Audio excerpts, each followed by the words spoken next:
جی 10th class ہمارا اگلا topic ہے پاکستان اور یورپی یونین کے تعلقات۔ یورپی ممالک نے باہمی طور پر ایک یورپ کے تصور کے تحت یورپی یونین بنائی۔ یورپی یونین کے 28 ممالک کی ایک تنظیم ہے۔ یہ 27 لکھا ہوا ہے، یہاں آپ لوگ 28 کر لیں گے۔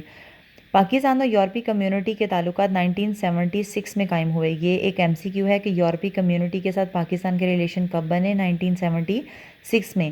اب تک یورپی یونین پاکستان میں مختلف پروجیکٹ اور پروگراموں پر 500 ملین یورو سے زائد خرچ کر چکی ہے۔ 1980 کی دہائی یعنی 1980 سے لے کر 1990 تک کا جو دور ہے وہ کہلائے گا 1980 کی دہائی یعنی 10 سالہ دور میں یورپی کمیونٹی نے پاکستان میں سماجی بہبود کے بہت سارے منصوبے شروع کیے، جن میں سڑکوں اور پلوں کی تعمیر، ایک مچھلی بندرگاہ کی سہولت، دیہات میں بجلی کی فراہمی، مویشیوں کی بہتری، تعلیم، ووکیشنل ٹریننگ اور دیہی بہبود وغیرہ شامل ہیں۔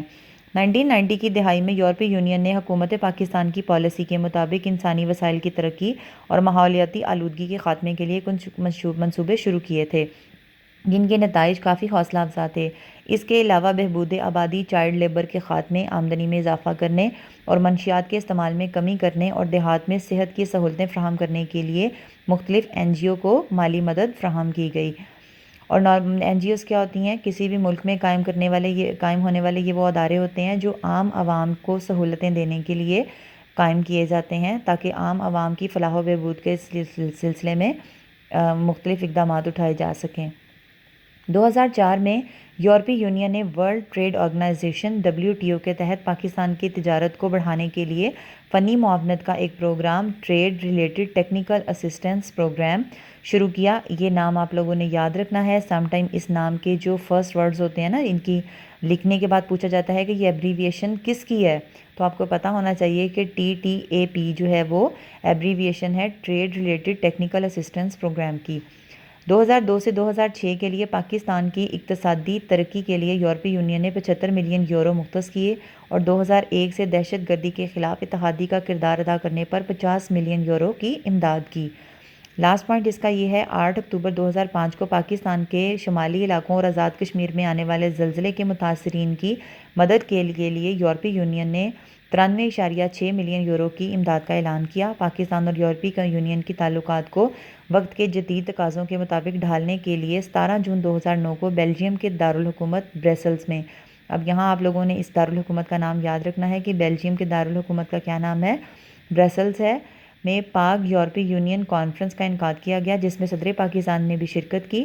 یورپی یونین اور پاکستان اہم تجارتی حصہ دار ہیں۔ 2012 میں یورپی یونین کے ساتھ پاکستان کی تجارت کا حجم 802 بلین یورو تھا۔ اس کے بعد جو اگلا پوائنٹ ہم لوگ پڑھیں گے وہ ہے پاکستان اور جاپان کے تعلقات کا۔ پہلا پوائنٹ، اس میں بہت سے امپورٹنٹ جو ہے وہ ایم سی کیوز بھی ہیں۔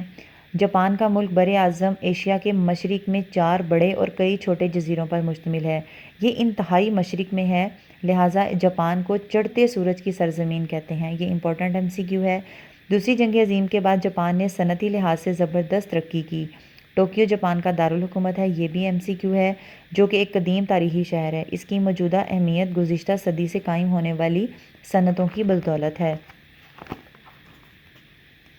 جاپان میں مشینری، کپڑا، روزمرہ ضروریات کی چیزیں، خوراک اور مشروبات تیار کرنے والی متعدد فیکٹریاں ہیں۔ بجلی کا سامان، ریڈیو، ٹیلی ویژن، کیمرے، گھڑیاں اور متفرق سامان تیار کرنے کے بے شمار چھوٹے بڑے یونٹ کام کرتے ہیں۔ باہری صنعتوں میں فولاد سازی، جہاز سازی اور تیل صاف کرنے کے کئی بڑے کارخانے شامل ہیں۔ یہ کارخانے زیادہ تر ساحل سمندر کے ساتھ واقع ہیں۔